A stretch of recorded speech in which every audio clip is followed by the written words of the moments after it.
House driver यानी कि personal driver. दोस्तों मैं जब 2018 में आया था सऊदी अरब, जब मेरा एग्रीमेंट बना था, मतलब कि मेडिकल हो गया, उसके बाद फ़्लाइट का टिकट कंफर्म हुआ, उसके बाद मुंबई ऑफिस में गया। मुंबई ऑफिस में जाने के बाद फिर एग्रीमेंट मुझे दिखाया गया कि आपको हाउस ड्राइवरी के काम में भेजा जा रहा है और आप वहाँ पर अच्छे से काम करेंगे, ठीक है। तो यही सब लिखा हुआ था, मतलब कि आप इतने घंटे से इतने घंटे तक काम करेंगे, ये नहीं लिखा था। और आप ये काम करेंगे, ये भी नहीं लिखा था। सिर्फ उसमें यही लिखा था भाई कि आप ड्राइवर हो, पर्सनल ड्राइवर हो, आपको जो है वहाँ ड्राइविंग करना है। तो हम भी सोचे यार कि चलो यार वहाँ पर जो है ना ड्राइविंग ही तो करना है।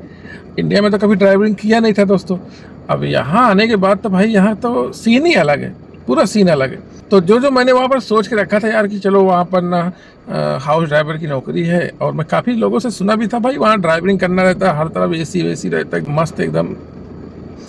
मैं बोला चलो ठीक है यार, यहाँ पर जो है पैसा वैसा कम बच रहा है तो चलो निकल चलते सऊदी अरब। तो भैया हम निकल पड़े सऊदी अरब 2018 में। फिर यहाँ आने के बाद तो भैया सीन ही अलग था पूरा। तो आज की इस वीडियो में आप लोग को हाउस ड्राइवर के कुछ हैरान कर देने वाली चीज़ों को बताने वाला हूँ। तो आप लोग वीडियो को देखिएगा पूरा। ड्राइविंग तो करते ही ये बेचारे, और ड्राइविंग के अलावा और उनको क्या क्या करना पड़ता है, वो जो सोच कर आते हैं सऊदी अरब में कि हमें ये काम करना पड़ेगा, उससे भी कई गुना हट कर काम करना पड़ता है हाउस ड्राइवरों की। तो भाई जब मैं स्टार्टिंग में आया पहली बार 15 दिन तो मुझे बैठा दिया गया। पहली बार तो आप आओगे, तो अगर आप नए पहली बार आओगे तो आपको तुरंत गाड़ी नहीं देगा, कम से कम 15 दिन 1 महीना बैठाएगा। अभी भी मेरे पास एक बंदा आया मेरे बगल में, किसी दिन मिलाऊंगा आप लोगों से, 2 महीना हो गया उसको आके, पर अभी तक जो है वो गाड़ी नहीं चला रहा है। ना लाइसेंस बना है, इकामा बन गया है पर लाइसेंस और गाड़ी नहीं चला रहा है। 2 महीने से सिर्फ बैठकर सैलरी दे रहे हैं। तो इन लोग ऐसे ही हैं, पहले अंदाजते हैं, पहले जो है कंफर्म करते हैं कि बंदा रहेगा कि नहीं रहेगा, रुकेगा कि नहीं रुकेगा, इसके ऊपर खर्चा कर दूं, लाइसेंस बनवा दूं, उसके बाद इकामा बना दूं, फिर खर्चा हो जाएगा, फिर भाग जाएगा। ऐसा नहीं है कि सब ऐसे हैं, बहुत सारे हैं कि जो है आते ही तुरंत लाइसेंस इकामा सब बनवा देते हैं फटाफट। मतलब इनको जिसके ऊपर डाउट हो जाता है भाई, तो उसका काम धीरे धीरे करते हैं, और 2-3 महीना जब इंसान का यहाँ दिल लगने लगता है तब फिर इकामा लाइसेंस वगैरह सब बनवाते हैं। जब मैं स्टार्टिंग में आया दोस्तों, तो कपिल जो था वो बोला कि यार उधर लेके गया मुझे, एक कंपाउंड था ऐसा, तो उस कंपाउंड के अंदर जो है बहुत सारे घास थे। यहाँ पर घर के अंदर कंपाउंड रहता है, हाथा जिसको बोलते हैं, तो पीछे बैठने उठने के लिए स्विमिंग पूल रहता है बगल में। तो ऐसे ही घास वगैरह था, तो मुझे कपिल लेके गया उधर। तो वो घास को दिखाया, बोला हादा कुल्लू इतला बर्रा।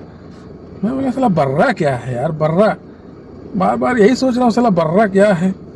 तो एक भाई हरिद्वार का एक भाई था, तो उससे मैंने पूछा, तो वो बोला कि बर्रा मतलब कि ये सब उखाड़ के बाहर फेंक दो। मैं बोला यार साला मैं ड्राइविंग करने आया हूँ कि यहाँ घास सफ़ा करने आया हूँ। दूसरी जगह जब गया तो वहाँ पर उसकी जो साली थी, तो वो भाई वो बोल रहे कि ये सीढ़ी है, ये साफ़ करो, उसके बाद कूड़ा फेंको। अब साला मेरा मूड ख़राब होने लग गया यार। मैं बोला साला ड्राइविंग करने आया हूँ कि यहाँ कूड़ा फेंकने और झाड़ू पोछा लगाने आया हूँ, समझ में नहीं आ रहा मेरे। तो अब पैसा भी लगा कर आया हूँ, अब क्या करूँ। इंसान इसी में फंस जाता है, क्योंकि पैसा लगा कर आता है, और ये लोग भी पैसा लगा कर भाई मंगाते हैं, तो ये लोग भी जल्दी आपको छोड़ेंगे नहीं।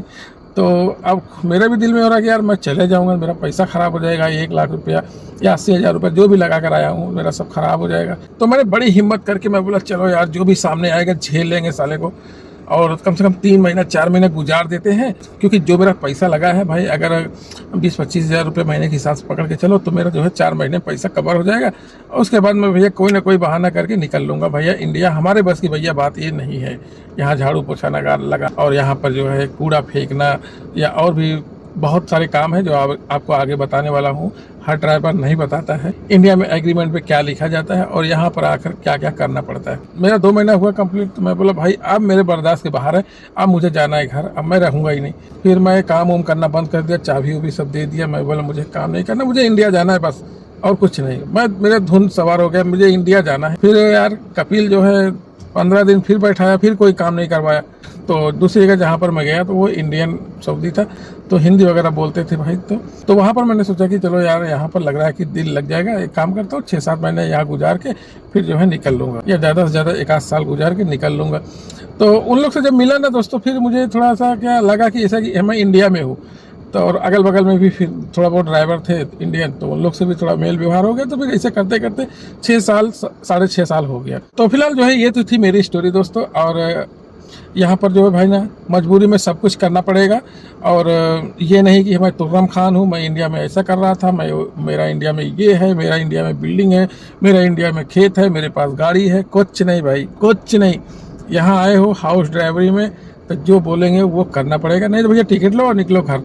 ऐसे होता है यहाँ पर। अब मैं बताने वाला हूँ कि इंडिया में आपको जब एग्रीमेंट बनता है तो वहाँ पर क्या लिखा जाता है, और यहाँ पर सऊदी अरब में आने के बाद क्या क्या करना पड़ता है ये बता रहा हूँ। देखो वहाँ पर तो एग्रीमेंट में लिखा रहता है भाई कि आपको जो है 24 घंटा अलर्ट रहना पड़ेगा, और आपको कभी भी फ़ोन बज सकती है, आपका कभी भी गाड़ी स्टार्ट करने के लिए आपको बोला जा सकता है, क्योंकि हाउस ड्राइवर हो, पर्सनल ड्राइवर हो, तो कभी भी आपको काम में लिया जा सकता है। तो ऐसा वहाँ पर लिखा रहता है। और 2 साल का एग्रीमेंट बनता है, और 2 साल के पहले आप नहीं आ सकते हो, ये सब लिखा रहता है, ठीक है। अच्छा, अब वहाँ पर ये सब नहीं लिखा रहता है कि आप ड्राइविंग के अलावा आपको जो है घर का कूड़ा भी फेंकना है, घर की सफाई भी करनी है, पेड़ वगैरह पौधे वगैरह लगे हैं तो उसमें पानी भी डालना है, स्विमिंग पूल है तो स्विमिंग पूल की सफाई करनी है, स्विमिंग पूल का देखभाल करना है, ठीक है। ये सब नहीं लिखा रहता है। अच्छा, वहाँ पर जो है फिर यहाँ आने के बाद भाई ये सब सारे काम आपको करना पड़ेंगे। अगर स्विमिंग पूल है तो उसकी भी सफाई, घर की सफाई धुलाई, ठीक है। उसके बाद जो है गाड़ियाँ जितनी हैं उनकी सफाई धुलाई, और मैडम जो है कहीं गई तो उनको लेकर जाना है, और वहाँ पर जितने घंटे तक वेटिंग करना रहे, 2 घंटा 4 घंटा, तो आपको वहाँ पर वेटिंग करना है। और अगर मैडम मार्केट वगैरह गई हैं तो मार्केट से जब निकलेंगे तो सारा सामान लाकर गाड़ी के अंदर रखना है, और उसके बाद घर पे आने के बाद सारा सामान उतार के घर के अंदर लेके जाना है। तो ये सब रहता है। फिर प्लस जो है कूड़ा करकट जो रहता है वो फेंकना रहता है। तो ये जो सऊदी अरब में ड्राइवर रहते हैं भाई जो, तो यहाँ पर सारे काम ये सब करते हैं, है ना। चौंका देने वाली चीज़ कि जो चीज़ हमें पता ही नहीं है कि यहाँ करना पड़ेगा। हम तो सोचते थे यार चलो एसी गाड़ी में रहेगी, एसी घर में रहेगा, बढ़िया से मैडम को ऑफिस में छोड़ेंगे, मैडम को हॉस्पिटल में छोड़ेंगे, या बच्चे रहेंगे उनको मदरसा में छोड़ेंगे, आएंगे मस्त सोएंगे। तो भाई यहाँ पर जो है ना ऐसा नहीं है। हाँ, 100 में 10% लोग हैं कि बहुत बढ़िया जो है उनको मिल जाता है घर, तो पर जो है सभी ऐसे नहीं है। बहरहाल अपनी अपनी किस्मत है। तो ये सारे काम जो है आपको करना पड़ेगा। अच्छा, इंडिया में जो अगर कोई पर्सनल ड्राइवर या हाउस ड्राइवर है तो यार मुझे कमेंट करके बताना कि वहाँ पर जो हाउस ड्राइवर हैं उनको क्या क्या करना पड़ता है। क्योंकि मैंने एक फिल्म देखी है वाइट टाइगर, उसमें ये हाउस ड्राइवर की ही कहानी है। तो उसमें दिखाया गया है दोस्तों कि एक पर्सनल ड्राइवर जो है अपने मालिक की पैर भी दबाता है, सारे काम करते हैं। पिक्चर देखेंगे आप समझ जाएंगे। तो 6 साल हो गया दोस्तों। तो फिर ऐसी ज़िंदगी जो है गुजर रही है। तो मेरे वीडियो बनाने का मकसद ये नहीं है दोस्तों कि मैं आपको जो है डीमोटिवेट कर रहा हूँ कि आप सऊदी अरब में मत आओ कमाने के लिए। मेरा कहने का मतलब ये नहीं दोस्तों। पर इंडिया में जो सोचे नहीं रहोगे कि मुझे ये काम यहाँ पर करना पड़ेगा सऊदी अरब में, तो यहाँ पर जो है वो सब सारे काम करने पड़ते हैं। आप जानकर खुद ही हैरान हो जाएंगे, आपके होश उड़ जाएंगे जब आप आओगे तो। जैसे मेरे साथ भी हुआ था भाई। हालांकि मैं अपने ब्लॉग में सारी डिटेल आप लोग के साथ शेयर कर रहा हूँ, काम करते हुए क्या हो रहा है क्या नहीं, सऊदी अरब में हाउस ड्राइवर की ज़िंदगी कैसी है, कितने काम है, कितने घंटे तक काम करना पड़ता है, कब सोना रहता है, कब उठना रहता है, सारी डिटेल सारी चीज़ आप लोग के साथ शेयर करता हूँ। चैनल को सब्सक्राइब जरूर कर लीजिएगा और सपोर्ट कीजिएगा मुझे। मिलते हैं फिर अगले ब्लॉग में एक नई वीडियो के साथ। तब तक लिए अल्लाह हाफिज़। आप लोग अपना ख्याल रखिए। अस्सलाम वालेकुम।